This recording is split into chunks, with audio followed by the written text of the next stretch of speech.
दोस्तों, Desert Rose Education online platform पर आपका स्वागत है।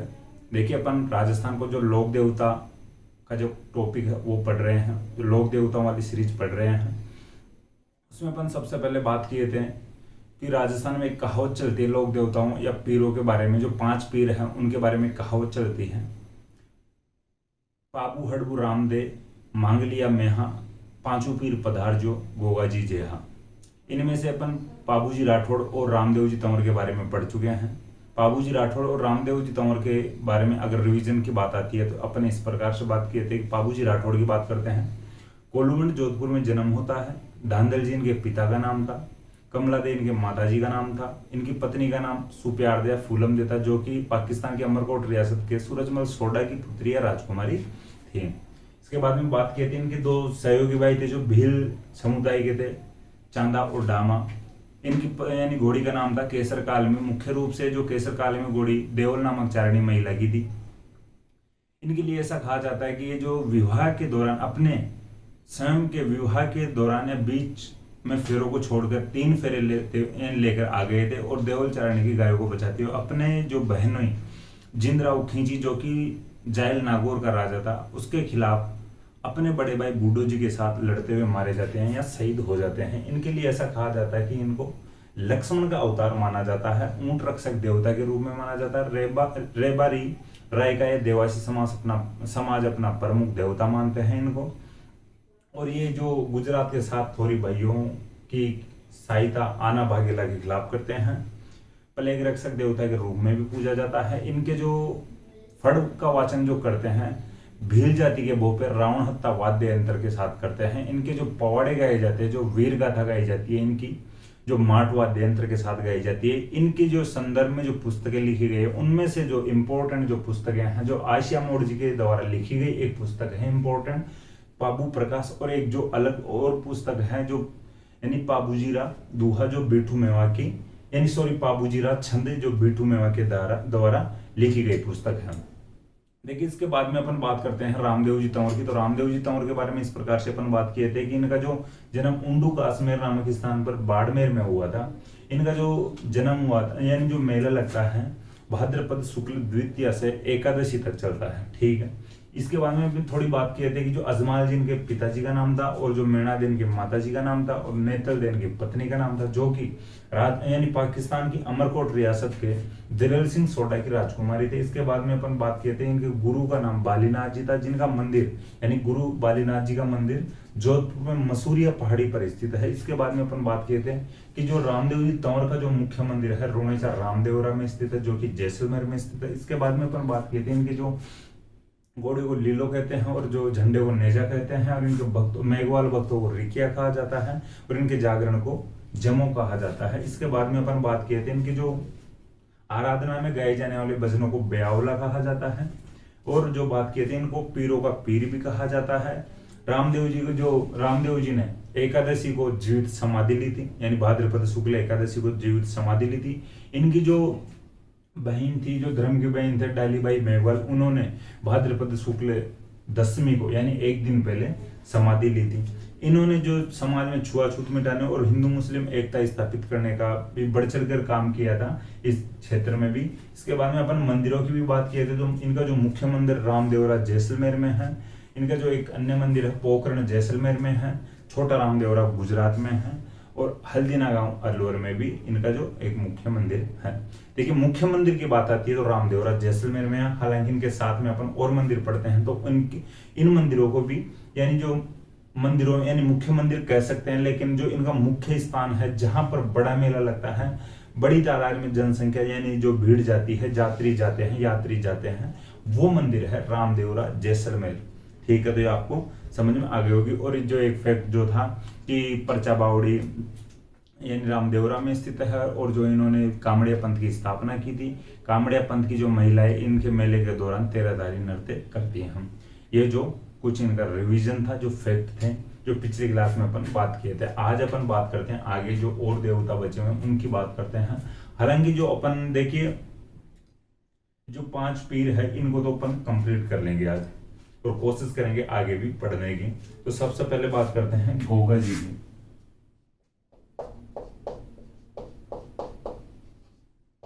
ठीक है। ठीक है, गोगा जी जो 5 पीरों में माने जाते हैं, गोगा जी 5 पीरों में गिने जाते हैं। गोगा जी चौहान आप लिख सकते हो, वरना गोगा जी भी चल जाएगा। देखिए, गोगा जी चौहान का जो जन्म होता है चूरू के एक ददरेवा नामक स्थान पर होता है। ठीक है, ये ददरेवा नामक स्थान पड़ता है, चूरू में पड़ता है, तो यहाँ पर एक में ब्रैकेट में चूरू लिख लेना। तो इनका जन्म होता है ददरेवा नामक स्थान पर जो चूरू में पड़ता है। इसके बाद में बात आती है, इनके पिताजी का नाम जेवर सिंह है।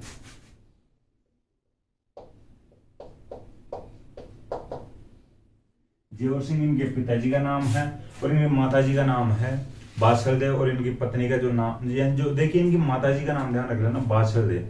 तो यानी हर जगह पर पत्नी वगैरह जो लिखने का जो आवश्यकता नहीं है, जो कुछ इंपॉर्टेंट है उनका जो मैं बताने की कोशिश करूंगा। तो बाछल देव इनके जो माताजी का नाम है।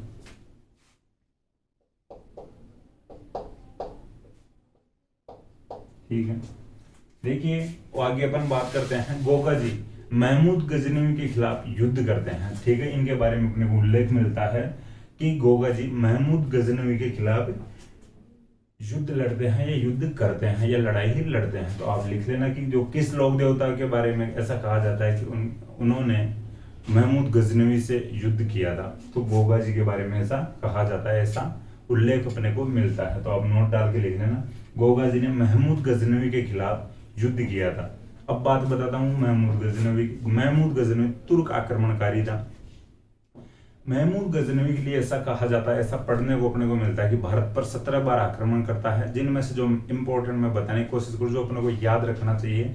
एक तो 1009 में अलवर पर आक्रमण करता है। ठीक है, अलवर जो नारायणपुर जगह पड़ती है अलवर में, वहां पर 1009 ईस्वी के आसपास आक्रमण करता है, और 1014 ईस्वी के आसपास थानेश्वर नामक स्थान हरियाणा पर आक्रमण करता है। हालांकि और भी जो आक्रमण करता है तो थोड़ा सा आप पढ़ लेना, अपने जो मिडाइवल हिस्ट्री अपन पढ़ते हैं वहां पर अपने को पढ़ना पड़ता है महमूद गजनवी को। तो भारत पर जो 17 बार आक्रमण करता है, तो 1010 के आसपास इधर भी एक आक्रमण कर रहा था, राजस्थान की तरफ भी आक्रमण कर रहा था। ठीक है, जो उत्तरी राजस्थान की बात आती है, और जो चूरू वाला एरिया जो इलाका आता है, तो इस साइड भी आक्रमण कर रहा था। इस दौरान गोगा जी से भी युद्ध होता है महमूद गजनवी का।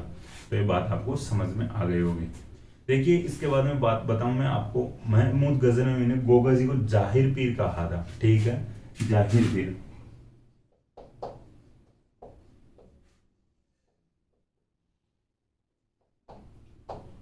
पूरा नाम लिखना चाहो तो लिख लेना, महमूद गजनवी। जाहिर पीर कौन कहता है गोगा जी को? महमूद गजनवी कहता है। ठीक है, इसके बाद में मैं और आगे बताने की कोशिश करूँ, जो महमूद गजनवी से तो युद्ध हो जाता है, ये बात यहीं कंप्लीट हो जाती है। और अब आगे किस किस से लड़ना पड़ता है, तो गोगा जी को अपने मौसेरे भाइयों के साथ लड़ना पड़ता है। इसके जो यानी गोगा जी के मौसेरे भाई थे अर्जन और सर्जन।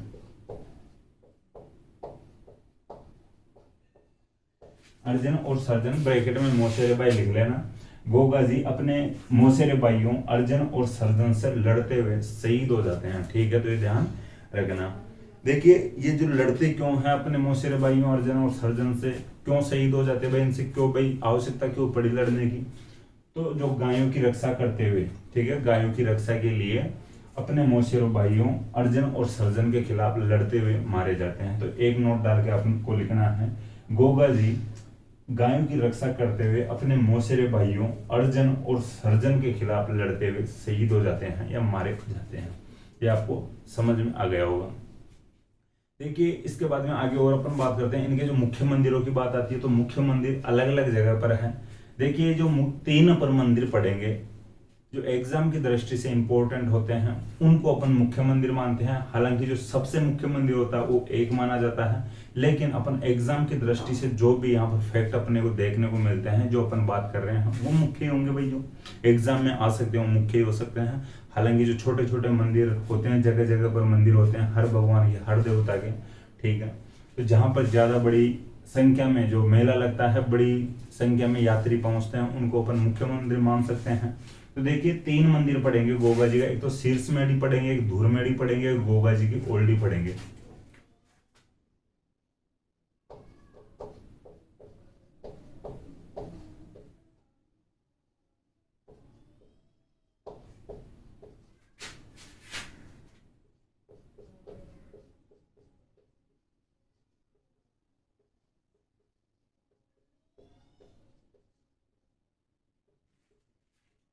देखिए मैं बताने की कोशिश करूँ, ये जो गोगा जी के मंदिर हैं, शीर्षमेड़ी एक मंदिर को कहा जाता है, एक मंदिर को कहा जाता है धुरमेड़ी, और एक मंदिर को कहा जाता है गोगा जी की ओल्डी।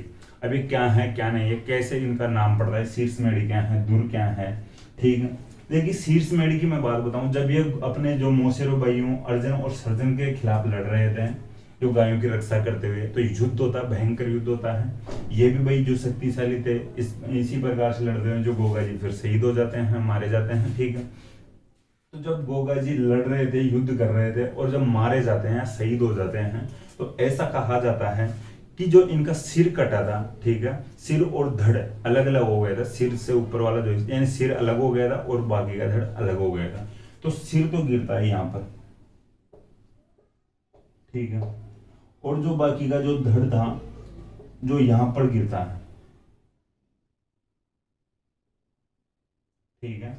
जो जहां पर जाकर सिर गिरता है गोगा जी का, उस स्थान को कहा जाने लग गया शीर्षमेड़ी, और जहां पर जाकर इनका धड़ गिरता है, जो शरीर और बाकी शरीर गिरता है, उस स्थान को कहा जाने लग गया धूरमेड़ी। अब देखिए दोनों स्थान अलग अलग जगह पर हैं, आप कंफ्यूज हो सकते हैं इतनी दूर जाकर कैसे गिर सकता है, लेकिन देखिए उस समय की जो बातें तत्कालीन बातें हैं, शक्तियां कुछ होती थी इनमें भी, ठीक है। तो ये जो शीर्षमेड़ी है, ये तो ददरेवा नामक स्थान चूरू में है, ठीक है। ये जो जगह है ये चूरू में है, ये जो शीर्षमेड़ी है। और जो ये धूरमेड़ी है जहां पर धड़ गिरा था, ये जगह है गोगा मेड़ी या हनुमानगढ़, ठीक है।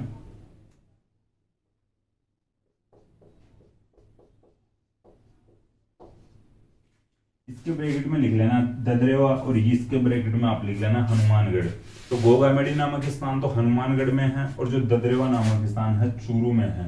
तो जन्म जहां पर होता है ददरेवा चूरू में होता है, वहां पर इनका सिर गिरता है, और जो इनका धड़ गिरता है जो हनुमानगढ़ में जहां पर गिरता है, उस स्थान का नाम धूड़मेड़ी रखा गया, और आगे चलते चलते धरमेड़ी या धूलमेड़ी कहा जाने लग गया, या फिर आगे चलते चलते गोगा मेड़ी फिर इसका नाम रखा गया है, गोगा जी का मंदिर होने के कारण, ठीक है। ये आपको समझ में आ गया होगा। बात आती है खिलेरियों की रानी जो जालोर में है। देखिए खिलेरियों की जो रानी है जालोर में है, जालोर का जो सांचौर क्षेत्र है, यहाँ पर खिलेरियों की रानी है।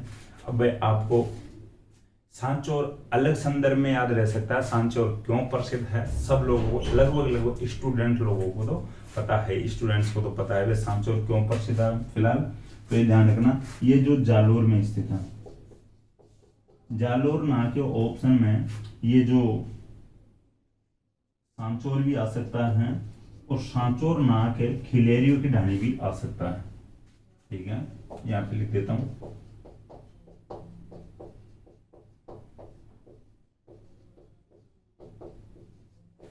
ठीक है। ये गोगा जी की बात है। गोगा जी के जो मंदिर है शीर्षमेड़ी ददरेवा चूरू में है, जहां पर सिर गिरता है। धूरमेड़ी गोगामेड़ी हनुमानगढ़ में है, जहां पर इनका धड़ गिरता है। गोगा जी की ओल्डी जो कि एक छोटे मंदिर को कहा जाता है, ओल्डी एक छोटे कमरे छोटे मंदिर को कहा जा रहा है। यहाँ पर ओल्डी से संदर्भ यहाँ पर है, ओल्डी से तात्पर्य है छोटा मंदिर है, छोटा कमरे के टाइप का जो मंदिर है, छोटा मंदिर एक प्रकार से। तो गोगा जी की ओल्डी है, जालोर के सांचौर में है, खिलेरियों की वही ढाणी पड़ती है, वहां पर इनका मंदिर है। बात आती है आगे, देखिए गोगा जी को सर्परक्षक देवता के रूप में भी पूजा जाता है, ठीक है। आप नोट करके लिख लेना, गोगा जी को सर्परक्षक देवता के रूप में पूजा जाता है, सर्परक्षक देवता के रूप में पूजा जाता है। देखिए आगे अपन सर्परक्षक देवता के रूप में तेजा जी की भी बात करेंगे, ठीक है। तो ध्यान रखना, गोगा जी को सर्परक्षक देवता के रूप में पूजा जाता है। देखिए आगे और बात करते हैं, गोगा जी के जो मंदिर होते हैं, ठीक है, गोगा जी के जो मंदिर होते हैं खेजड़ी के वृक्ष के नीचे होते हैं ज्यादातर। देखिए जो उस समय में या जो पश्चिमी राजस्थान में मारवाड़ की बात आती है, या राजस्थान की भी बात करने की कोशिश करें तो ले देखिए खेजड़ी का पेड़ ज्यादा है, बहुतायत में पाया जाता है, ठीक है। तो खेजड़ी के जो वृक्ष के नीचे, खेजड़ी के पेड़ के नीचे गोगा जी के मंदिर होते हैं। देखिए ये इंपॉर्टेंट फैक्ट है, यानी कि एग्जाम की दृष्टि से, यानी क्वेश्चन बनता है कि गोगा जी का मंदिर किसके वृक्ष के नीचे या किस वृक्ष के नीचे होते हैं या मुख्यतः किस वृक्ष के नीचे होते हैं, तो खेजड़ी वृक्ष के नीचे होते हैं। तो आपको लिखना है गोगा जी के मंदिर खेजड़ी के पेड़ के नीचे होते हैं या बनाए जाते हैं। अब देखिए इस प्रकार के अपने जो कहावतें भी चलती हैं राजस्थान में, जठे जठे खेजड़ी बटे बटे गोगो। ठीक है, तो भाई जहां जहां खेजड़ी है वहां वहां गोगा जी का मंदिर है, गोगा जी का थान है या गोगा जी है। इसके बाद में आगे अपन बात करते हैं गोगामेड़ी का जो मंदिर है। ठीक है, गोगामेड़ी जो हनुमानगढ़ वाला जो मंदिर है ये मकबरे की शैली में बनाया गया है या मकबरे नुमा बनाया गया है। तो ये ध्यान रख लेना, ये नोट डाल के लिख लेना।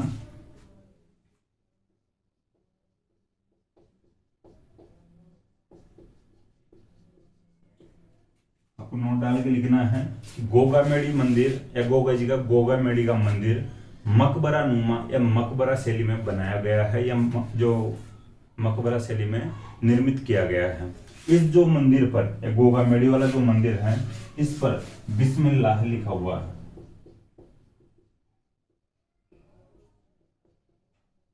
ठीक है, ध्यान रखना कि क्वेश्चन बनेगा किस लोक देवता का मंदिर मकबरा शैली में निर्मित है या बनाया गया है। तो गोगा जी का मंदिर जो गोगामेड़ी वाला मंदिर है वो मकबरा शैली में बनाया गया है और इस मंदिर पर बिस्मिल्लाह लिखा गया है। बिस्मिल्लाह का अर्थ होता है श्री गणेश करना। अब भाई जो कोई ऐसा आर्किटेक्चर होगा, जो कारीगर होगा, जो इस्लाम धर्म से संबंधित होगा, अपन पहले बात कर चुके हैं, मुस्लिम भी मानते हैं और हिंदू भी मानते हैं, उनको पीर कहा गया है। तो शायद इसका कोई निर्माण करवाया गया होगा यानी मुस्लिम लोगों के द्वारा, या ठीक है मुस्लिम दानदाताओं के द्वारा, या कोई कारीगर होगा तो फिर उसने बिस्मिल्लाह लिख दिया होगा कि वह श्री गणेश कर रहे हैं। तो बिस्मिल्लाह का शाब्दिक अर्थ होता है श्री गणेश करना। ये बिस्मिल्लाह अरबी भाषा का शब्द है, ये थोड़ा सा ध्यान रख लेना। इसके बाद में अपन आगे बात करते हैं कि जो गोगाजीरा रसावला नामक एक पुस्तक लिखी गई है, गोगा जी पर आधारित है, कवि महक के द्वारा लिखी गई है।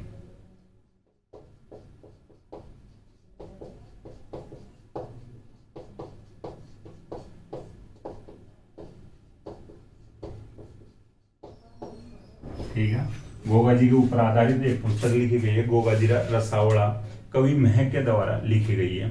अब बात आती है इनके मेले की। तो मेला लगता है भाद्रपद कृष्ण नवमी को।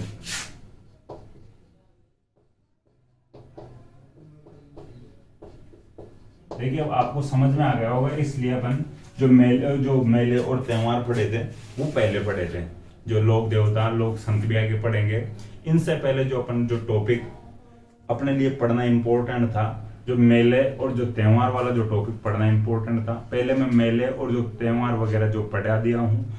जो मेले जो महीने आते हैं उनके भी यानी उनमें जो पक्ष आता है कृष्ण पक्ष और जो शुक्ल पक्ष, उनकी जो तिथियां आती है उनके अकॉर्डिंग जो मेले चलते हैं वो भी मैं आपको अब यहाँ पर बताता हूँ। तो आपको शायद कुछ ज़्यादा टफ नहीं लगता होगा, ज़्यादा मुश्किल नहीं आती होगी याद करने में या समझने में या याद आने में।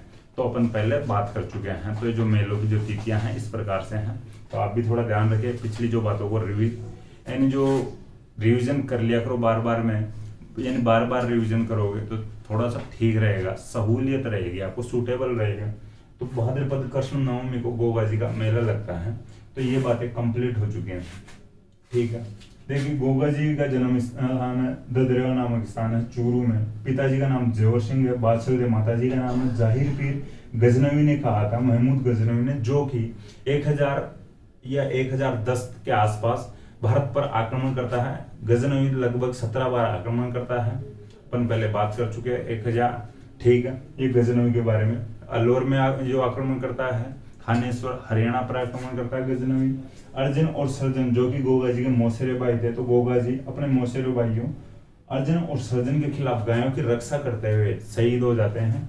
इनका जो जहां पर सिर जाकर गिरता है उस स्थान को शीर्षमेड़ी कहा गया। वो स्थान है जो जन्म वाला स्थान ददरेवा चूरू में। और जहां पर इनका धड़ गिरता है उस स्थान को धुरमेड़ी कहा गया। ये गोगामेड़ी हनुमानगढ़ में है। यहाँ पर मंदिर भी इनका मुख्य मंदिर है। गोगा जी की ओल्डी यहाँ पर गोगा जी का मंदिर है, जो खिलेरियों की डाणी सांचौर जालोर में पड़ता है। इनका जो गोगामेड़ी वाला हनुमान जो मंदिर है वो मकबरा शैली में बनाया हुआ है। बिस्मिल्लाह इस पर लिखा हुआ है। अरबी भाषा का शब्द है जिसका अर्थ होता है श्री गणेश करना बिस्मिल्लाह का। गोगाजीरा रसौड़ा नामक पुस्तक कवि महक के द्वारा लिखी गई है, और जो गोगा जी का मेला लगता है भाद्रपद कृष्ण नवमी को, ठीक है, भाद्रपद कृष्ण नवमी को इनका मेला लगता है। इसके बाद में बात आती है हड़बूजी सांकला।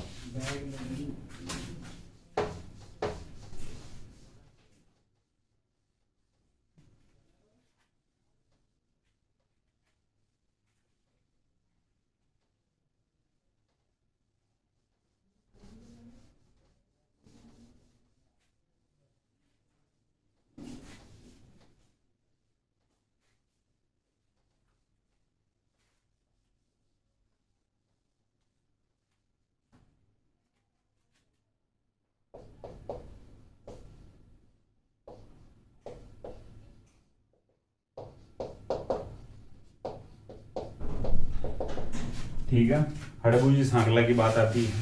5 पीरों में से अपन 3 पीर कंप्लीट कर चुके हैं। अब बात आती है हड़बूजी सांकला। इनका जो जन्म होता है भूंडेल नामक स्थान पर होता है, जो नागौर में पड़ता है।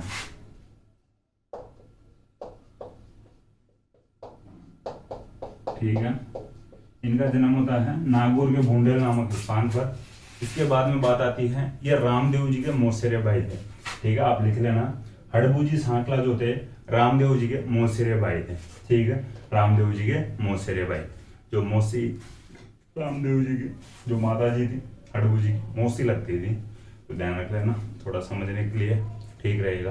रामदेव जी के मौसेरे भाई, पिताजी की इनकी मृत्यु हो जाती है, यानी कम उम्र में थे ये हड़बूजी, तब ही इनके पिताजी की मृत्यु हो जाती है, यानी बचपन में ही पिता का साया उठ जाता है इनके सिर से। अब ये जो डिप्रेशन में चले जाते हैं, पिताजी की मृत्यु हो जाती है, तो उसके बाद में थोड़ा सा उनको लगता है भाई यार अपना जीवन अब थोड़ा अस्त व्यस्त हो चुका है, अपने ऊपर जिम्मेदारियां ज्यादा हो गई है, आ गई है, और डिप्रेशन में चले जाते हैं। और जो ये जन्म वाला स्थान है भूंडेल नामक जो स्थान है, इनका गाँव था, उसको छोड़ देते हैं। ठीक है भाई, अब उसको छोड़कर जाते कहाँ पर है, ये एक स्थान पड़ता है जोधपुर में, हरबम जाल।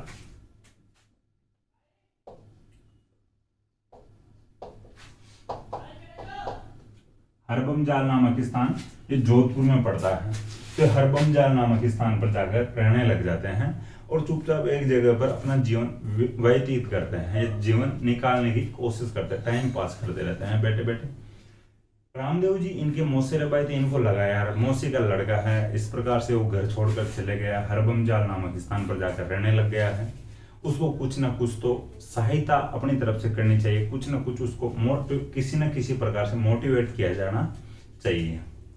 रामदेव जी इनके पास पहुंचते हरबम जाल नामक स्थान पर, हड़बू जी के पास।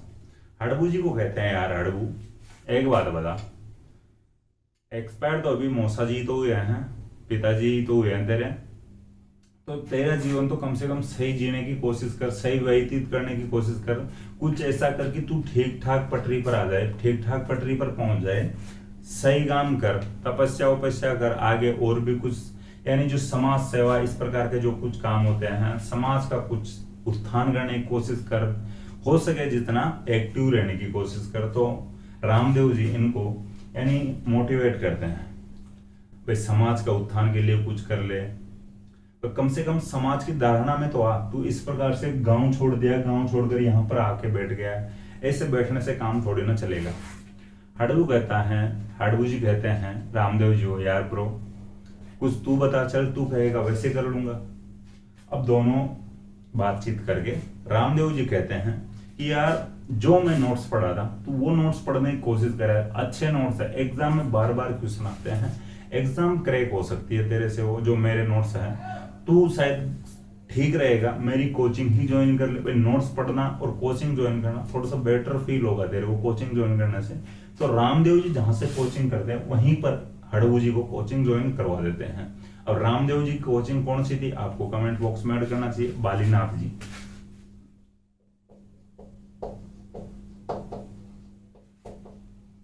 ठीक है, बालीनाथ जी हड़बू जी के भी गुरु बनते हैं, रामदेव जी के गुरु बालीनाथ जी थे। तो रामदेव जी हड़बू जी को अपने गुरु के पास लेकर जाता है, तो हड़बू जी के गुरु भी बालीनाथ जी बन गए हैं। तो थोड़ा सा ध्यान रखना। एक कोचिंग नोट्स वगैरह जो आपको बताने के लिए, याद रखने के लिए, सही तरीके से माइंड में बैठाने के लिए थे, मजाक की बात नहीं। तो हड़बू जी के गुरु भी बालीनाथ जी बनते हैं, या हड़बू जी भी बालीनाथ जी का शिष्य बन जाता है। ठीक है, यहाँ तक आपको समझ में आ गई। देखिए हड़बू ये जो बालीनाथ जी रामदेव जी के भी गुरु थे और हड़बू जी के भी गुरु बन गए हैं। इसके बाद में बात आती है हड़बू जी किस दिशा में जाते हैं, इनकी कोचिंग ज्वाइन करते हैं, ये भी थोड़ा थोड़ा इन्हीं के टाइप से बनते हैं और फिर खुद की कोचिंग खोलने की कोशिश करते हैं और हड़बू जी आगे चलकर भविष्य वक्ता बन जाते हैं। ठीक है, भविष्य बताने वाले बन जाते हैं, ये भी लोगों का भविष्य देखने लगे। तो इसी प्रकार से होता है भाई, ये एक जगह बैठने से कुछ काम नहीं चलता, कुछ तो करो। ये हरभंजाल नामक स्थान पर बैठे रहते तो कुछ ही उत्थान नहीं होता इनका, ये भविष्य भी नहीं बताते। तो बालीनाथ जी के पास आते हैं, कुछ जो इनकी तकनीकें सीखते हैं और खुद भी भविष्यवक्ता बन जाते हैं, लोगों का भविष्य बताने लग गए हैं। ठीक है, अभी फिलहाल आजकल एक बाबा ट्रेंड में चल रहे हैं, नाम तो नहीं लेंगे, लेकिन लोगों को काफी विश्वास दिला रखे हैं, लोग जाते हैं, भीड़ काफी हो रखी है उनके दरबार में। ठीक है भाई, आपको लग रहा हो तो आप कमेंट बॉक्स में ऐड कर सकते हो अपन किस बाबा की बात कर रहे हैं। इसके बाद में अपन बात करते हैं आगे। और देखिए आपको एक बात पता होगा कि, क्या बात पता होगी, अपन जब मेवाड़ पढ़ रहे थे उस समय जोधा और कुंभा का संघर्ष पढ़ रहे थे, आपस में इनका जो टकराव पढ़ रहे थे। ठीक है, तो अपन बात करते हैं उस पर भी। तो हड़बू जी जो मारवाड़ के जोधा को मंडोर जीतने का आशीर्वाद देते हैं। ठीक है, आप एक सेंटेंस पूरा लिख लीजिए, मैं बताऊंगा इसे। जोधा को मंडोर जीतने का आशीर्वाद हड़बू जी देते हैं और जोधा को अपनी कटार भेंट करते हैं। ठीक है, पूरा सेंटेंस इस प्रकार से लिखना है। हड़बू जी मारवाड़ के जोधा को मंडोर जीतने का आशीर्वाद देते हैं और अपनी कटार भेंट करते हैं। ये जो सेंटेंस आपने लिख लिया होगा। अब मैं बताता हूं क्या बात है। जब अपन पढ़ रहे थे आंवल बाउल की संधि 1453 में होती है, इधर से जोधा करता है, उधर से कुंभा के बीच में होती है। देखिए जो आंवल बाउल की संधि होती है उससे पहले अपन इस प्रकार की बात भी किए थे कि रणमल यानी जोधा भाग सका तो भाग और रणमल मरियो जाए, यानी भारमली नामक जो दासी थी, भारमली जो रणमल की प्रेमिका थी, गर्लफ्रेंड थी, उसकी सहायता से रणमल को मरवा दिया जाता है मेवाड़ में और जोधा वहां से भागता है। जोधा वहां से भागकर बीकानेर के काहुनी गांव, जो काहुनी नामक गांव में अपनी जो शरण लेता है, बार बार में मंडोर जीतने का प्रयास करता है लेकिन मंडोर जीत नहीं पाता है। मैं वो खींचड़ा वाली जो कहानी भी बता दिया था जोधा की, किस प्रकार से किसान के घर में जाता है, खींचड़ा खाता है। खींचड़ा वो जो महिला, किसान की महिला जो कहती है कि तुम मूर्ख है क्या, इस प्रकार की जो मैं कहानी बता दिया था। देखिए मंडोर जीतने के लिए किसी ने बताया भाई यार तू हड़बू जी के पास आ जोधा को, तो जोधा हड़बू जी के पास आता है और फिर हड़बू जी आशीर्वाद देते हैं कि तू जा अब अटैक करना और मंडोर जीत लेगा और जो मेरी कटार ले जा। हालांकि हड़बू जी फिर जो जोधा लड़ाई करता है, युद्ध करता है, संघर्ष करता है और फिर जो मंडोर जीत भी लेता है। फिर जो एक संधि होती है आउल बाउल की संधि 1453 में, उस संधि के द्वारा मंडोर जोधा को मिल पाता है। ठीक है, अपन पहले बात कर चुके हैं विस्तार से, आप वैसे आप पीछे जो जाकर देख सकते हो या रिवीजन कर सकते हो। इसके बाद में बात आती है मंडोर जीतने के बाद जोधा हड़बू जी के पास आता है और हड़बू जी को एक गांव दान में देता है, बेंगठी नामक गांव।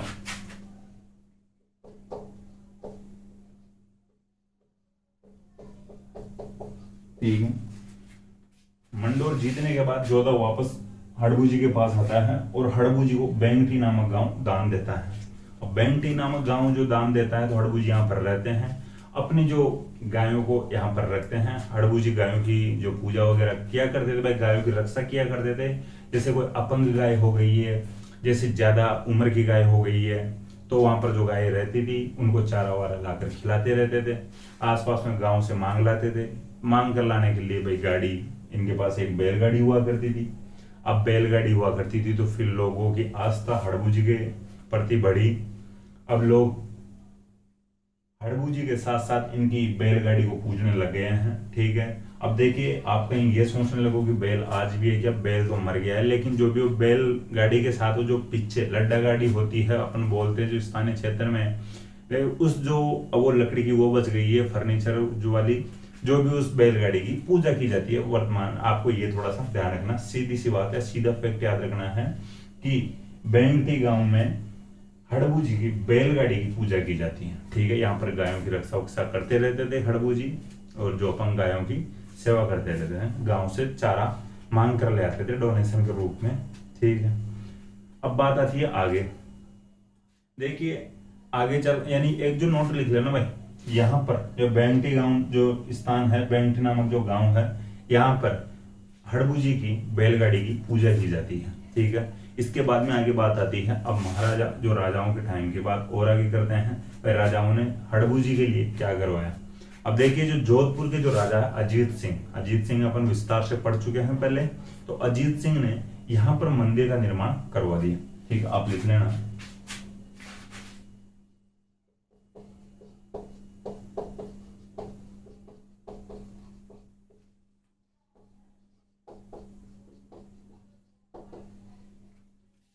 जो बेंगटी नामक जो गांव है या बेंगटी गांव है, यहाँ पर हड़बू जी का मंदिर का निर्माण कौन करवाता है, महाराजा अजीत सिंह। बेंगटी गांव दान कौन देता है, जो जोधा देता है। ठीक है, ध्यान रखना, जोधा को मंडोर जीतने का आशीर्वाद और कटार कौन भेंट किया था, हड़बू जी किया था। ये इस प्रकार के क्वेश्चन आते हैं, तो थोड़ा सा ध्यान रखना ढंग से भाई। जो जोधा को आशीर्वाद कौन देता है, हड़बू जी जोधपुर जीतने या मंडोर जीतने का आशीर्वाद जोधा को देते हैं, लेकिन मंदिर कौन बनवाता है इनके लिए, महाराजा अजीत सिंह। तो इस प्रकार एक कंफ्यूजन करने वाले, अब आप जोधा ही जोधा रट के बैठ जाओ और अजीत सिंह को याद ही नहीं रखो, तो मंदिर तो अजीत सिंह बनवाता है।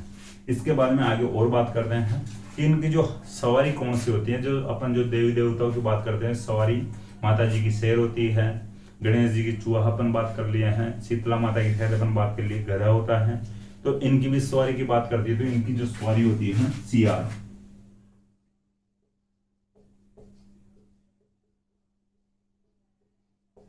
सियार को स्थानीय भाषा में बताओ देगा क्या होता है, क्या कहते हैं। ठीक है, तो इनकी सवारी हड़बू जी की सवारी सियार होती है। अब बात हो चुकी है कंप्लीट हड़बू जी की। इसके बाद में अपन बात करेंगे मेहाजी मांगलिया की। देखिए हड़बू जी की वापस अपन रिवीजन की बात करते हैं, तो हड़बू जी का जो जन्म होता है बुंडेल नागौर में, रामदेव जी के मौसेरे भाई थे। बचपन में ही पिता का साया उठ जाता है सिर से, यानी जो रामदेव जी आकर इनको समझाते हैं। रामदेव जी के कहने से बालीनाथ जी के पास जाते हैं, बालीनाथ जी को अपना गुरु बनाते हैं, खुद बालीनाथ जी के पास रहते हुए भविष्य वक्ता बनते हैं। और हड़बू जी ने जोधा को मंडोर जीतने का आशीर्वाद दिया था और अपनी कटार भेंट की थी। इसके बाद में बात करते हैं महाराजा अजीत सिंह ने, जो जोधा ने हड़बू जी को बेंगटी नामक गांव दान दिया था, और महाराजा अजीत सिंह ने कालांतर में बेंगटी नामक गांव में हड़बू जी का मंदिर बनवाया था। हड़बू जी की जो सवारी होती है सियार होती है। ठीक है, ये बात हो चुकी है। एक बार मैं वापस बताने की कोशिश करूं हड़बू जी सांकला के बारे में। हड़बू जी सांकला का जन्म नागौर के बुंडेल गांव में हुआ था। इनके ये जो बचपन में ही पिता का साया उड़ जाता है इनके सिर से। ये रामदेव जी के मौसेरे भाई थे। रामदेव जी के समझाने से कहने से ये बालीनाथ जी को अपना गुरु बनाते हैं, बालीनाथ जी के पास जाते हैं। बालीनाथ जी के पास रहते हुए ये भविष्य वक्ता बनते हैं, और इन्होंने जोधा को मंडोर जीतने का आशीर्वाद दिया था और अपनी कटार भेंट की थी। मंडोर जीतता है जोधा, जो मंडोर जीतने के बाद जोधा इनको बेंगटी गांव दान देता है। कालांतर में जोधपुर के राजा या महाराजा अजीत सिंह ने हड़बू जी का मंदिर बनवाया था बेंगटी गांव में। हड़बू जी की जो सवारी होती है सियार होती है। ठीक है, इसके बाद में अपन बात करते हैं आगे मेहाजी मांगलिया।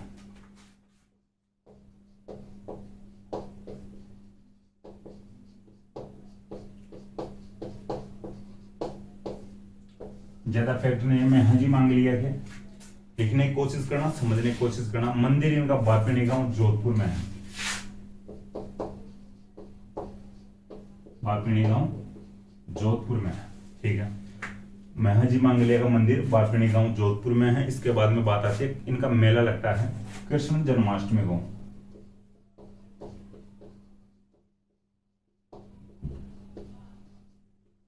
कृष्ण जन्माष्टमी कब आती है आपको कमेंट बॉक्स में ऐड करना चाहिए, वरना मुझे ही बताना पड़ेगा हर बात ही। ठीक है, कि जो कृष्ण जन्माष्टमी आती है भाद्रपद कृष्ण पक्ष में, कृष्ण तो यहाँ पे लिखा हुआ है, अष्टमी जो तिथि भी लिखी हुई है तो भाद्र के महीने में आती है, तो कृष्ण जन्माष्टमी ध्यान रखना। कृष्ण जन्माष्टमी को तो कृष्ण जन्माष्टमी तो मनाते हैं, साथ में ये मेला भी लगता है महजी मांगलिया का, ठीक है। इसके बाद में बात आती है इंपॉर्टेंट फैक्ट है किरण काबरा। किरण काबरा इनके घोड़े का नाम है। कमेंट बॉक्स में आपको ऐड करना चाहिए अब तक अपन कितने घोड़ों के नाम पढ़ चुके हैं, कितने घोड़े पढ़ चुके हैं। इसके बाद में बात आती है कि ये किसके समकालीन थे, इस प्रकार के क्वेश्चन भी पूछ लेते हैं। तो मारवाड़ में जो इस समय चुंडा था, राव चुंडा, तो मारवाड़ के राव चुंडा के समकालीन में हाजी मांगलिया थे। आप लिख लेना जो इफेक्ट है, तो मारवाड़ के राव चुंडा के समकालीन में हाजी मांगलिया थे, ठीक है। इसके बाद में बात आती है किससे युद्ध करते हैं, किसके खिलाफ लड़ते हुए मारे जाते हैं। जैसलमेर के एक जो राणकदेव भाटी था,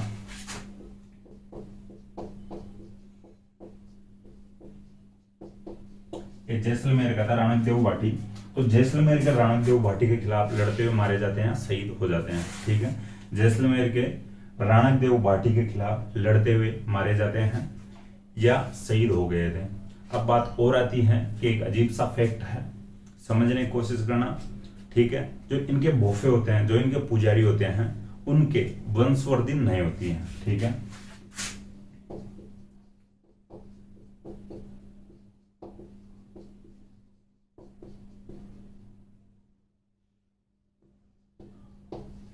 ठीक है, पूरा सेंटेंस आप लिख लेना। तो महजी मांगलिया के भोफों के वंशवर्धी नहीं होती है, ठीक है। ये कंप्लीट हो चुके हैं महजी मांगलिया, साथ में ही जो पांचों पीर कंप्लीट हो चुके हैं। महजी मांगलिया को वापस बताऊं, बापिणी गांव जोधपुर में इनका जो मंदिर है, कृष्ण जन्माष्टमी को इनका मेला लगता है।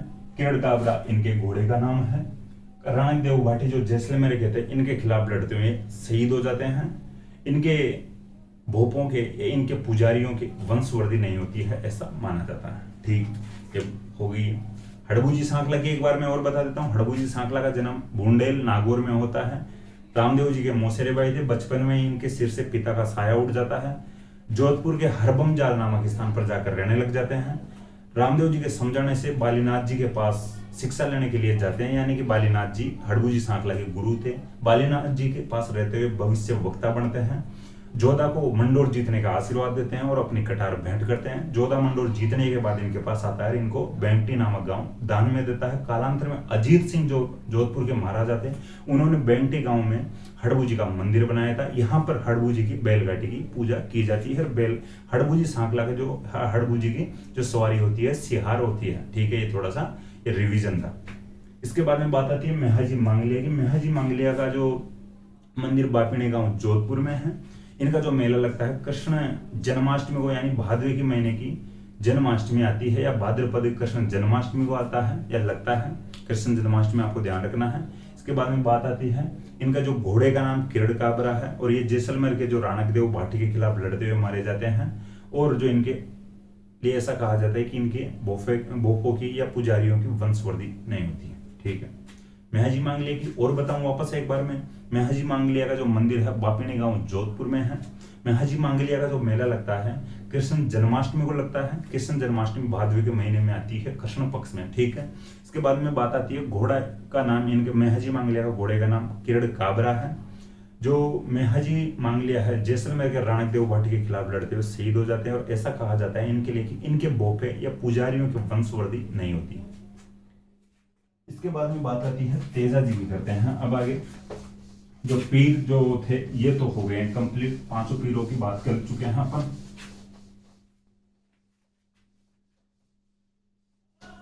आज अपन ओनली तेजा जी की बात करते हैं लास्ट अभी, और फिर अगली क्लास में बात करेंगे। शायद अगली क्लास में जो लोक देवता है कंप्लीट हो जाएंगे अपन, हो सकेगा तो फिर यानी अगला टॉपिक है तो लोक देवता करेंगे, या फिर राजस्थान के संतोष संप्रदाय पढ़ लेंगे।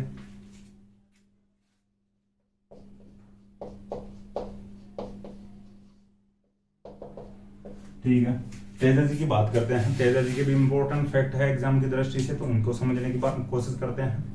तेजा जी का जो जन्म स्थान है खरनाल नागौर में होता है, ठीक है। तेजा जी का जो जन्म होता है खरनाल नामक स्थान जो नागौर में पड़ता है, वहां पर होता है जाट परिवार में।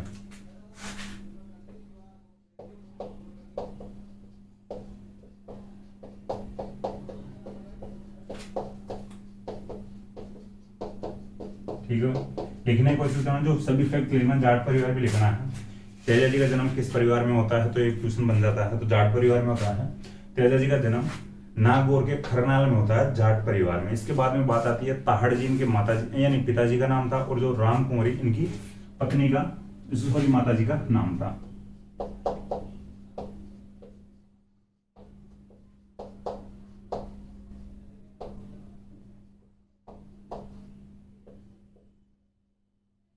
देखिए, ये बात बताने की कोशिश करूं मैं, जो इनकी पत्नी थे ये पैमल थे, इनका नाम पैमल था, इनका नाम समझने की कोशिश करना। अभी पैमल कौन थे, कहाँ के थे, ये पनेर जो जगह पड़ती है अजमेर में, वहां के थे। ठीक है, ब्रैकेट में लिख लेना, पनेर जो जगह पड़ती है अजमेर में, यहां के थे। इनकी जो घोड़ी का नाम लीलन होता है, तेजा जी की घोड़ी का नाम, और इनके जो पुजारी का नाम होता है, यानी पुजारी को कहा जाता है घोड़ला।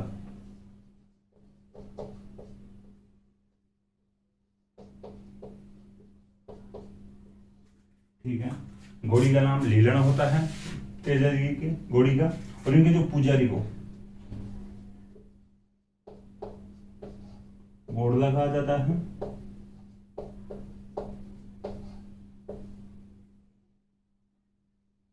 देखिए, इनका जो मेला लगता है वो भी लिख लेना, भाद्रपद शुक्ल दशमी को लगता है। इसी दिन खेजड़ली वृक्ष मेला भी लगता है। अमृता देवी विष्णु की याद में अपन पहले बात कर चुके हैं इस मेले की, इन दोनों मेलों की बात कर चुके हैं। तो मेला लिख लेना, भाद्रपद शुक्ल दशमी।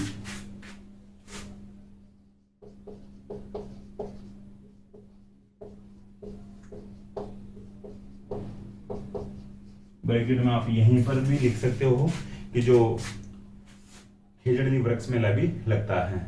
देखिए, तेजा जी की बात आती है आगे, किस प्रकार से जो ये लड़ते हुए शहीद हो जाते हैं, कहां पर शहीद होते हैं, वो बात बताने की कोशिश करूं।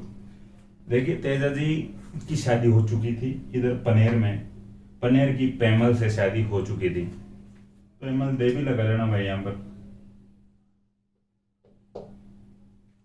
पैमल जैसे अजमेर में शादी हो चुकी थी तेजा जी की, लेकिन अब मैं पहले बता चुका हूँ गोना या मुकलावा किसे कहते हैं। शादी होती है, शादी यानी बचपन में शादी कर दी जाती है, बाल विवाह कर दिया जाता है। मैच्योर या वयस्क होने तक लड़की को यानी ससुराल नहीं लाया जाता है, यानी वर पक्ष के घर पर नहीं लाया जाता है। तो फिर लड़की मैच्योर होती है, बड़ी होती है, उसके बाद में गोना या मुकलावा किया जाता है। ठीक है, तो तेजा जी एक प्रकार से गोना या मुकलावा नहीं हो रखा था पैमल और तेजा जी का। पैमल यहाँ पर पनेर में ही है, तेजा जी घर पर है, कामकाज करते, कामकाज ले दे के उस समय में बसता ही क्या था, खेती का काम बसता था और कृषि कार्य। ठीक है, खेती या कृषि कार्य। ठीक है, तो खेती और कृषि कार्य में बिजी लोग रहते थे, तो आदमी या पुरुष लोग होते थे, तो खेती का कार्य करने के लिए सुबह जल्दी निकल जाया करते थे। पीछे से घर पे कोई भी महिला हो, वो खाना वाना बना के दिन में खाना लेकर आ जाए, जिसको अपन सुबह के खाने को बोलते हैं कलिया या कलेवा, और जो शाम या नाइट के खाने को बोलते हैं ब्याड़ू। ठीक है, तो तेजा जी सुबह सुबह जल्दी भाई, जब तक सूर्य अपनी गर्मी नहीं बढ़ाए, सूर्य अपनी गर्मी नहीं बिखेरे, उससे पहले छाया छाया में काम कर लिया जाए, इसलिए जल्दी निकल जाते तेजा जी खेत में काम करने के लिए। देखिए, खेत में काम करने के लिए चले जाते, तो पीछे घर में भाभी जी थे तेजा जी के, भाई बड़े भाई साहब थे और उनकी पत्नी थे, तो भाभी जी हो गए। तो भाभी जी डेली के डेली या रोज रोज खाना लेकर आए। अब कोई काम में बिजी भी हो जाए तो तेजा जी सारे दिन भर यानी छाया छाया में काम कर लिए 10-11 बजे तक, और जैसे धूप हुई, तावड़ा हुआ, तो फिर त्याव श्याव खाने लग गए, यानी आराम करने लग गए और वेट करने लगे भाई खाना आएगा आज भी, डेली की तरह या रोज की तरह। लेकिन उस दिन क्या हुआ कि जो तेजा जी के भाभी जी थे, कोई काम वाम में बिजी हो गए, थोड़ा लेट हो गए। जैसे भाई डेली 11-12 बजे खाना आता है, तो उस दिन 2-3 बज गए। तेजा जी को थोड़ा जाड़ भी आने लग गई। सुबह सुबह बंदा काम कर लिया, पच लिया, हाड़ थक गया, अब छाया खा रहा, छांव में बैठा है और जी मचला रहा है कि खाना आएगा, खाना खा लूं, मुंह में पानी आ रहा है, भूख लग रही है। और 2-3 बजा दिए भाभी जी ने। भाभी जी 2-3 बजे खाना लेकर आए। तेजा जी कहते भाभी जी कम से कम खाना तो टाइम पर ले आया करो, इतना काम कर लिया थक गया, खाना भी टाइम पर नहीं खाया तो फिर क्या मतलब है। भाभी जी थोड़े ज्यादा काम में थके हुए होंगे, घर के काम में बर्तन वर्तन थोड़े ज्यादा मांजने पड़ गए होंगे। और भाभी जी कहते हैं अगर गरम गरम फल के ही खाने हैं ना तो अपने वाली को ले आओ, ठीक है, पैमल को ले आओ, पनीर जाओ तो अपने वाली के फल के खाने हो, तो अपने से तो ऐसे ही लाया जाएगा, ठीक है। तेजा जी को थोड़ा सा बुरा लगा, ईगो हर्ट हो गया। तेजा जी कहते हैं ये टिफिन आप ही रखो, आप ही खाओ, पैक ही रहने दो, खोलो ही मत टिफिन को, तो और अब तो खाएंगे तो अपने वाली के हाथ के ही खाएंगे, पनीर जा रहे अपन तो। तेजा जी तैयार व्यार होते हैं, घोड़ी पर बैठते हैं और पनीर के लिए निकल जाते हैं पैमल को लेने के लिए। अब रास्ते में एक घटना देखते हैं, तेजा जी की घोड़ी पर जा रहे होते हैं और साइड में जो रास्ते में किनारे पर अग्नि जल रही है, उस अग्नि में एक नाग देवता जल रहे हैं, एक नाग देवता का दाह संस्कार किया जा रहा है। लेकिन उनको नहीं पता था कि ये दाह संस्कार की क्या प्रोसेस होती है, और उनको लगा कि यार गलती से सांप इसमें पड़ गया है या अग्नि में जल रहा है गलती से, या कोई डाल दिया है, ठीक है, इसको तो मैं निकाल देता हूँ, ये बच जाएगा। हालांकि सांप की मृत्यु हो चुकी, किसी ने मार दिया होगा, उसको जला रहे होंगे। ऐसा कहा जाता है कि जो सांप देवता है, नाग, जो सांप को कोई मार देता है, सांप की मृत्यु हो जाती है, तो उसको जलाने से उसको मोक्ष मिल जाती है, वरना वो जीवित हो सकता है और मारने वालों को यानी खा सकता है, काट सकता है। तो गलती से जो तेजा जी अपनी तलवार से उस सांप देवता को, इस नाग देवता को निकाल देते हैं बाहर। अब नाग देवता क्रोधित होते हैं, क्रोधित हुआ और कहते हैं यार मेरे को तो मोक्ष मिलने ही वाली थी, मैं ऊपर जाने ही वाला था, और तूने बहुत बड़ा पाप किया है, तूने बहुत बड़ी गलती की है, अब इसको तुझे सजा भी मिलेगी और मुझे मोक्ष मिल जाती अगर तू नहीं निकालता। तो तेजा जी को लगा यार मैंने गलती तो कर दी, मुझे नहीं पता था क्या प्रोसेस होती है, अब जो भी सजा देना हो वो दे देना। लेकिन इससे पहले एक जो घटना की और बात बताने की कोशिश करूँ, जो देखिए ये जो पैमल को लेने पनेर जा रहे थे तो इनको एक परेशान महिला दिखी, उनका नाम था लाछा गुजरी, गुजर जाति की महिला थी लाछा। तो लाछा गुजरी परेशान थी, तो परेशानी बताती है कि मेरी गाय को लूट कर ले गए हैं, लुटेरे लूट कर ले गए हैं और आप उनको बचा कर लाओ। उस परेशान महिला की सहायता करने के लिए जो तेजा जी जा रहे होते हैं, अब ये देखिए दो कामों के लिए जा रहे होते हैं। एक तो लाछा गुजरी की पहले गाय बचा कर लाना है और फिर पनेर भी जाना है पैमल को लेने। तो जब गायों को बचाने के लिए जाते हैं तब की ये घटना सांप वाली, तो रास्ते में जाते हुए सांप को अग्नि से निकाल देते हैं और जो सांप देवता यानी जो क्रोधित होता है सजा देने के लिए कहता है। लेकिन तेजा जी कहते हैं मैं आपको वचन देता हूँ, मैं आपके पास वापस आऊंगा, मुझे एक जो महिला की हेल्प करनी है, उसकी गायों को लूट के ले गए हैं, उनकी गायों को बचा कर लाना है, उनकी गायों को बचा कर ले आता हूँ, फिर वापस आपके पास जरूर आऊंगा, आपको वचन दे रहा हूँ। नाग देवता कहते हैं ठीक है, तू पहले गायों को तो छुड़ा कर ले आ, फिर देखते हैं। जो तेजा जी लुटेरों के पास जाते हैं, लुटेरों से युद्ध लड़ते हैं, गायों को बचा कर ले आते हैं, लेकिन घायल हो जाते हैं लुटेरों से लड़ते हुए, युद्ध करते हुए, यानी जगह जगह पर शरीर पर घाव हो जाते हैं। तेजा जी वापस नाग देवता के पास आते हैं, नाग देवता को कहते हैं ये लो मैंने वचन दिया था, मैं आपके पास आ गया हूँ और जो भी आपको सजा देनी हो वो सजा आप दे सकते हो।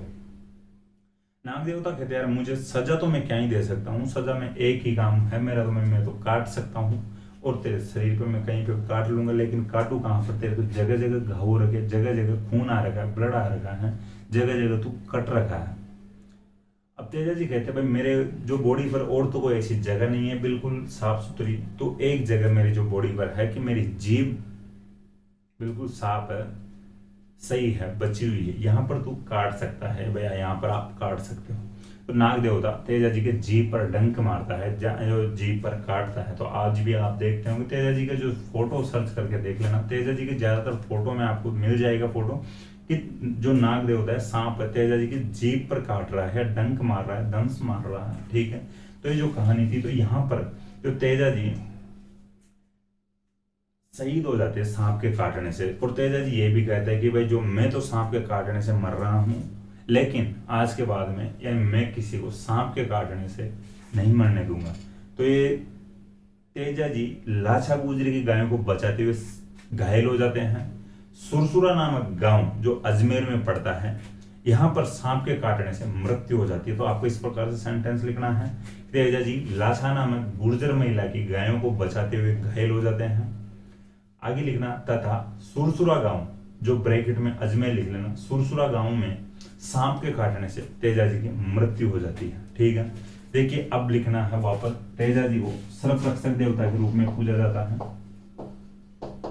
ठीक है, तेजा जी को काला बाला वो बीमारी होती है। तेजा जी को काला बाला बीमारी के देवता के रूप में भी पूजा जाता है। तो ये थोड़ा सा ध्यान रखना, सर्वरक्षक देवता के रूप में पूजा जाता है, काला बाला बीमारी के देवता के रूप में भी पूजा जाता है। अब बात आती है और आगे, किसान हल जोतते समय तेजा जी के गीत गाता है।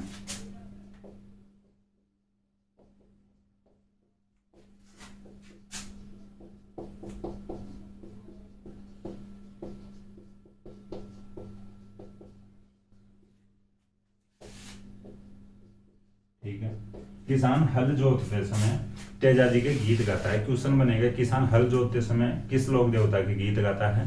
तो तेजा जी के गीत गाता है। आरपीएससी मानती है ये गुजर। अब देखिए किसान कोई भी, आज वाले किसान तो फिल्मी गाने गाने लग गए हैं। ठीक है, अभी देवताओं के गीतों में तो कुछ ही नहीं रहेगा, अपने तो फिल्मी गाने गा लो।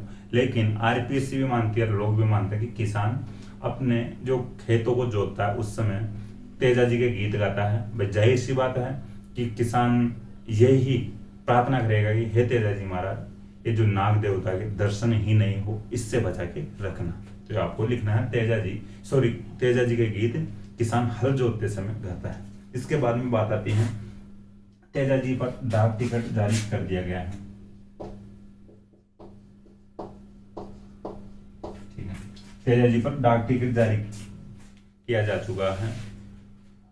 देखिए और आप लिखना चाहो तो ये इस प्रकार से अपन लिखने की कोशिश करेंगे, जो तेजा जी की जो घोड़ी लीलन है, तो लीलन के नाम पर राजस्थान में लीलन एक्सप्रेस रेल सेवा शुरू की गई है।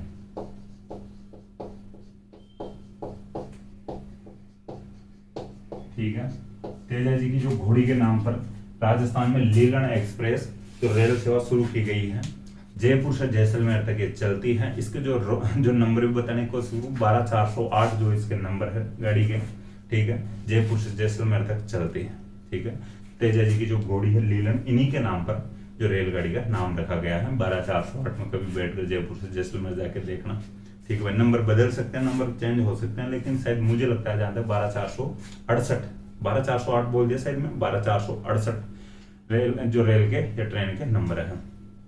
के बाद में बात आती है जोधपुर महाराजा अभय सिंह की। तो जोधपुर महाराजा अभय सिंह ने परबत्सर नागौर में मंदिर का निर्माण करवाया था।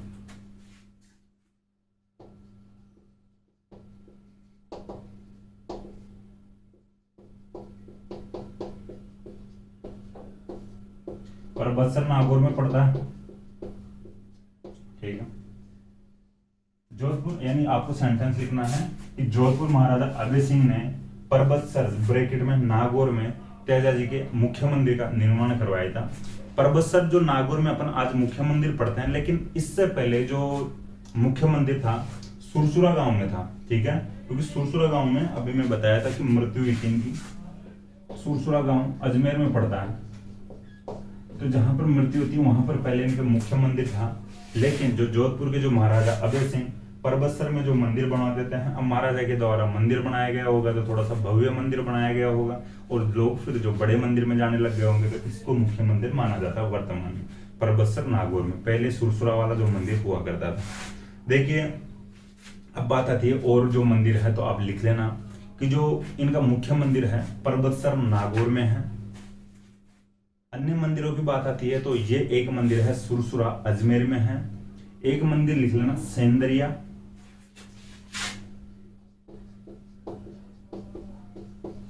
और एक मंदिर है बांता,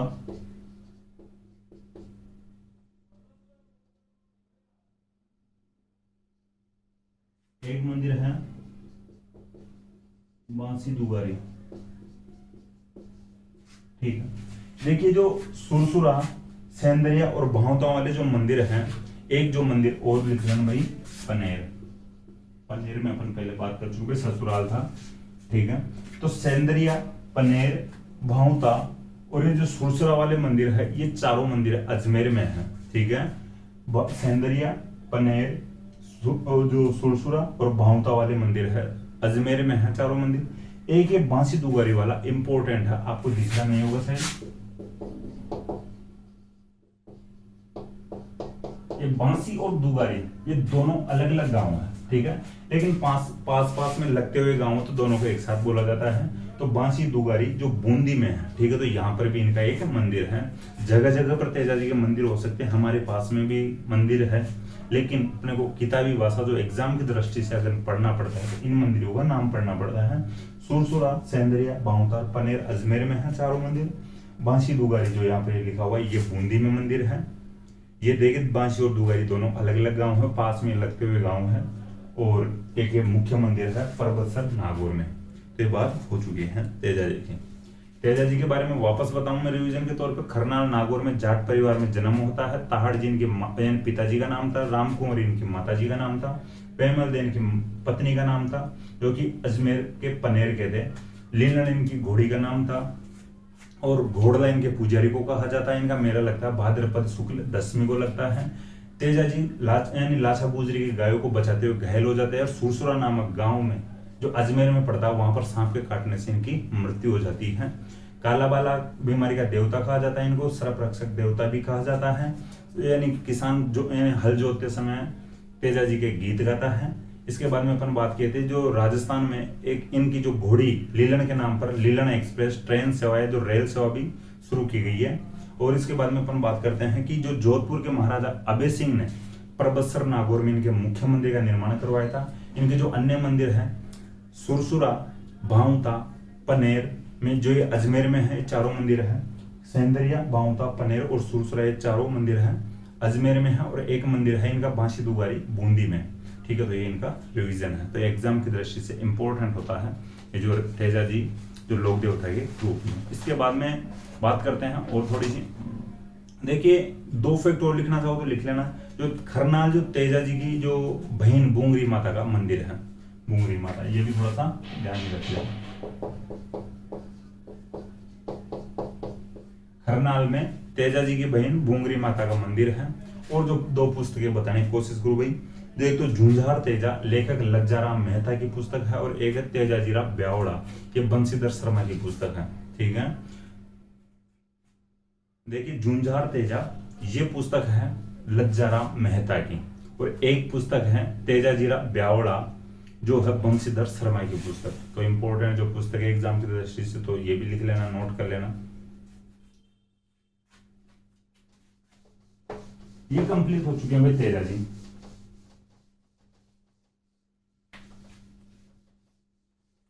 देवनारायण जी की बात कर लेते हैं।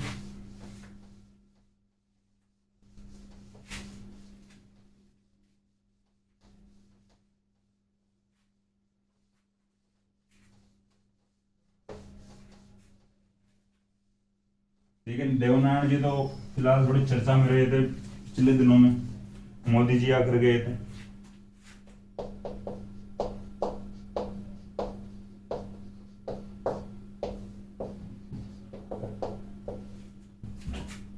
लेकिन देवनारायण जी के जो जन्म की बात आती है तो आसिंद भीलवाड़ा में होता है देवनारायण जी का जन्म। इंपॉर्टेंट है, हाल ही में चर्चा में रहे थे, करंट का भी मामला हो सकता है।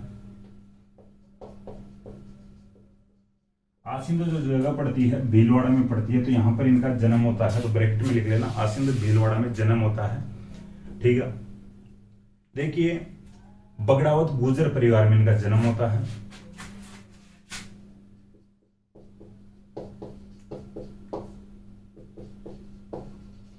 ठीक है, बगड़ावत गुर्जर परिवार में इनका जन्म होता है। देखिए बात आती है तो इनके पिताजी का नाम तो सवाई भोज और माताजी का नाम सेडू।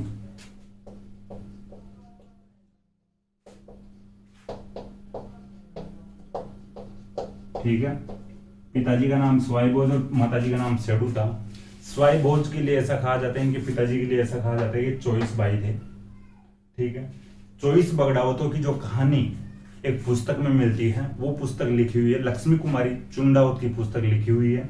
बगड़ावत उस पुस्तक का नाम है। तो आप ब्रैकेट में या कहीं साइड में बॉक्स लगा के बॉक्स बना के लिख लीजिए, बगड़ावत पुस्तक है लक्ष्मी कुमारी चुंडावत की पुस्तक है। स्वाई भोज, इनके 24 यानी टोटली 24 भाई थे, तो इन 24 बगड़ावतों की कहानी बगड़ावत पुस्तक में मिलती है, जो कि लक्ष्मी कुमारी चुंडावत की पुस्तक है। ठीक है, देखिए बिनाई अजमेर में पड़ता है। बिनाई अपन कहीं ना कहीं पहले बात कर चुके हैं। बिनाई में उस समय राजा है बाघ। ठीक है, बाघ नाम का राजा है। तो बाघ नाम के राजा से लड़ते हुए स्वाई भोज शहीद हो जाते हैं, मारे जाते हैं। कालांतर में देवनारायण जी उस बाघ से बदला लेते हैं और बाघ को मारते हैं। ठीक है, तो ये भी कोशिश करना समझने की। अब बात आती है आगे। इनकी पत्नी का नाम था पीपल दे। पीपल दे, इनकी पत्नी का नाम था। मालवा क्षेत्र की थी भाई राजकुमारी, एक प्रकार से जो मालवा में यानी धार का राजा था। ठीक है, धार का राजा था जय सिंह। तो जय सिंह परमार की पुत्री थी पीपल दे।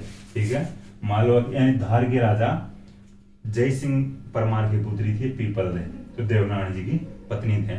स्वाई भोज की मृत्यु हो जाती है बाघ के सामने लड़ते हुए, बाघ के खिलाफ लड़ते हुए। तो जो माता सेडू जो थे, इनका यानी पियर पक्ष बोले या देवनारायण जी का ननिहाल बोले, देवनारायण जी के मामा बोले, तो ये मालवा की साइड थे। तो मालवा की साइड जो लेके चले गए थे, मालवा की साइड जो धार नामक जो राजा यानी धार का जो राजा था जय सिंह, तो जो धार का जो राजा की जो पुत्री या राजकुमारी बोल सकते हैं पीपल जैसे, देवनारायण जी की शादी हो जाती है, विवाह हो जाता है। तो ये आपको समझ में आ गया होगा। इसके बाद में थोड़ी सी बात कर लेते हैं अपन। मेला जो भाद्रपद शुक्ल सप्तमी को लगता है।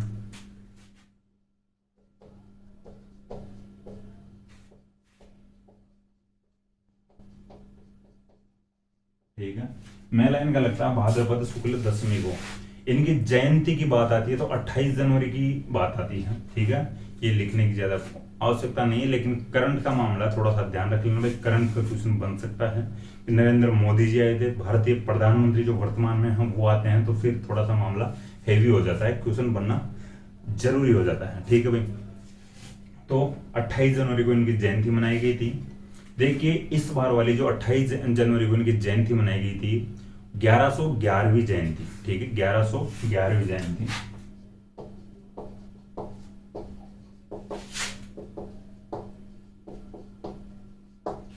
आसिंद भीलवाड़ा में मोदी जी आते हैं। 1111वीं जयंती को 28 जनवरी को आते हैं। तो ध्यान रखना, करंट का मामला है, इंपॉर्टेंट फैक्ट बनता है, तो ज्यादा किसी ज्यादा कहने की कोशिश करो, वरना आपकी इच्छा है, याद रखते हो नहीं रखते हो, लिखते हो कि नहीं लिखते हो। ठीक है, देखिए राज्य सरकार ने इस दिन अवकाश भी घोषित किया था, छुट्टी भी घोषित की थी। तो सरकारें खूब कोशिश करती है वोट लुभाने के लिए, वोट बैंक बनाने के लिए। बीजेपी की तरफ से मोदी जी खुद आ जाते हैं, राज्य सरकार इधर फिर छुट्टी घोषित कर देती है। ठीक, तो भाई सरकारों के तो अपने अपने फंडे होते हैं। अब बात आती है आगे। देवनारायण जी को भगवान विष्णु का अवतार माना जाता है। ठीक है भाई, ये जो लिख लेना भाई, इस प्रकार के फैक्ट आ जाते हैं, किसका अवतार माना जाता है।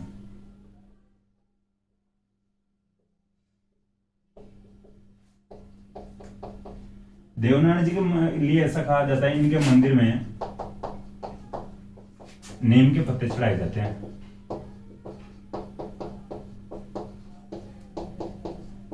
ठीक है, इनके लिए ऐसा कहा जाता है कि मंदिर में मूर्ति नहीं होती है। ठीक है, इनके मंदिर में मूर्ति नहीं होती है, ईंट की पूजा की जाती है। देखिए मुझे तो लगता नहीं है ऐसा कि आज ऐसा होता होगा।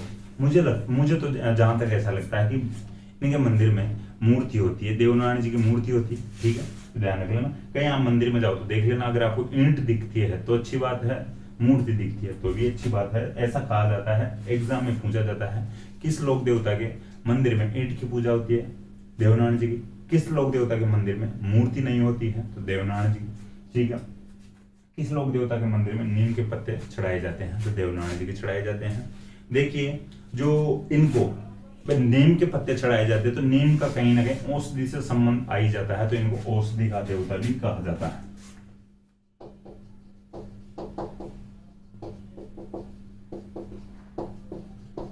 नीम का जो प्रयोग किया जाता है डायरेक्ट अपने को इस प्रकार के जो चर्म रोग हो जाते हैं, जो त्वचा से संबंधित जो रोग हो जाते हैं, तो फिर नीम के पत्ते गर्म पानी में घोल गाड़ के फिर धोते हैं। ठीक है, इस प्रकार से तो काम में लिए जाते हैं। तो ध्यान रखना, नीम के पत्ते चढ़ाए जाते हैं, इनको औषधि का देवता कहा जाता है। देखिए गुर्जर जाति के भोपों के द्वारा देवनारायण जी की फड़ का वाचन किया जाता है वाद्य यंत्र की, यानी जो देखिए जो देवनारायण जी की जो फड़ होती है वो इसकी जो फैक्ट है याद आपको रखना पड़ेगा। ठीक है, जो सबसे लोकप्रिय फड़ होती है पाबूजी की फड़ होती है। पाबूजी में जाकर भी लिख लेना एक बार और यहाँ पर भी लिख लेना। तो देव यानी गुर्जर जाति के भोपों के द्वारा जो एक वाद्य यंत्र होता है, जंत्र वाद्य यंत्र,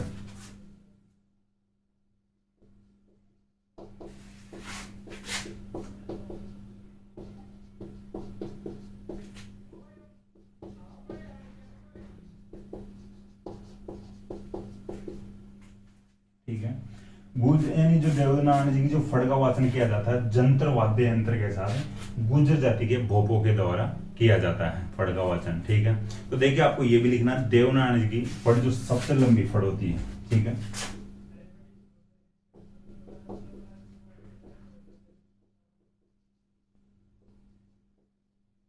देवनारायण जी की जो फड़ होती है सबसे लंबी फड़ होती है और सबसे जो लोकप्रिय जो फड़ होती है पाबू जी की फड़ होती है। ठीक है, ये ध्यान रखना। देखिए देवनारायण जी की जो फड़ है सबसे लंबी फड़ है, इसके लिए ऐसा कहा जाता है कि अगर पूरी रात में अगर 3 बार यानी 3 पहर तक भी पढ़ी जाए देवनारायण जी की फड़ तो 6 महीने लग जाते हैं। ऐसी इतनी लंबी जो फड़ बताई जाती है देवनारायण जी की फड़। ठीक है, जो रात्रि में 3 पहर भी पढ़ा जाए डेली की डेली तो 6 महीने लग जाते हैं। इतनी बड़ी इनकी फड़ मानी जाती है, इतनी लंबी इनकी फड़ बताई जाती है। ठीक है, तो ध्यान रखना सबसे लोकप्रिय फड़ पाबू जी की फड़ होती है और सबसे लंबी फड़ देवनारायण जी की फड़ होती है। इसके बाद में बात आती है और आगे तो जो देवनारायण जी की जो फड़ है, ठीक है, देवनारायण जी खुद पर भी और देवनारायण जी की फड़ पर यानी दोनों पर डाक टिकट जारी किया जा चुका है। देखिए ध्यान रखना, ये डाक टिकट का क्वेश्चन बन जाता है भाई, गवर्नमेंट भी इनकी तरफ ध्यान दे रही है, डाक टिकट जारी कर रही है, तो कहीं ना कहीं इंपॉर्टेंट हो जाता है। तो थोड़ा सा ध्यान रखना, देवनारायण जी और देवनारायण जी की जो फड़ है दोनों पर डाक टिकट जारी किया जा चुका है। तो आपको जो सेंटेंस लिखना है नोट करके, देवनारायण जी और देवनारायण जी की फड़ ब्रैकेट में दोनों पर डाक टिकट जारी किया जा चुका है। ठीक है, ये बात हो गई है। अब बात आती है मंदिरों की, तो इनके जो मुख्य मंदिरों की बात आती है। देखिए जो एक ये मंदिर मुख्य मंदिर है आसिंद भीलवाड़ा में है। ठीक है, ये तो लिख लेना आप, आसिंद भीलवाड़ा में इनका मंदिर है। एक जो मंदिर है देवमाली ब्यावर अजमेर में,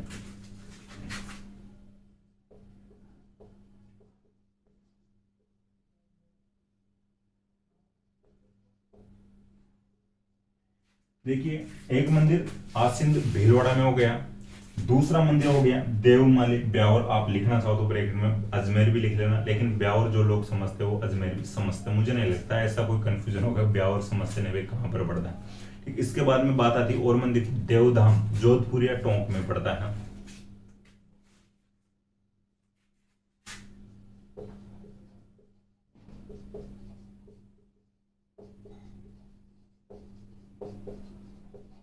ये जो जोधपुर या जोधपुर में नहीं है भाई, थोड़ा सा ध्यान रखना, ये जोधपुर या टोंक में है। ठीक है, एक मंदिर है देवधाम जोधपुरिया, ये ब्रैकेट में लिख लेना, टोंक में पड़ता है। एक मंदिर लिख लेना देवडूंगरी चित्तौड़गढ़ में, यहां पे लिखता हूं,